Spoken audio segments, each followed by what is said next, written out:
ازيكم عاملين ايه؟ يا رب تكونوا بخير. تعالوا بقى نعمل الملوخية الخضراء القمر دي، ولا الطشة بتاعتها وريحة الطشة بجد تحفة.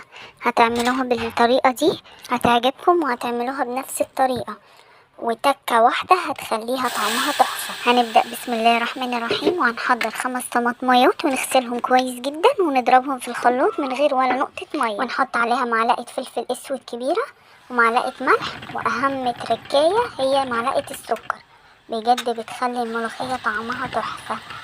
ونقلبها كويس جدا ونسيبهم 5 دقايق ونصب عليهم الشوربة. اهم حاجة الشوربة ما تكونش كتير عشان خاطر الملوخية ما تبقاش خفيفة. احنا هنا بنجيب الملوخية وبنقطفها وبنغسلها وبنسيبها تتصفى، وبعد كده بنخرطها بالمخرطة، واول ما الشوربة تغلي هننزل بالملوخية في الشوربة وهنقلبها بالمضرب اليدوي لحد ما نوصل للقوام دوت. واهم حاجة لو لقينا الملوخية تقيلة بنزودها شوربة.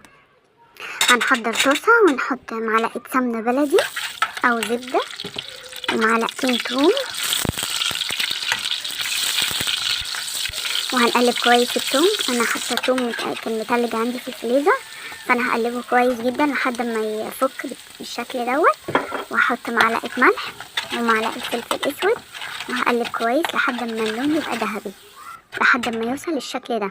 وبعد كده ننزل بالطشه الجميله دي اللي ريحتها بتجيب اخر الدنيا، ونقلبها كويس جدا ونطفي عليها، وخلاص كده الملوخيه خلصت، وبألف هنا وشفا، وبجد طريقتها تحفه.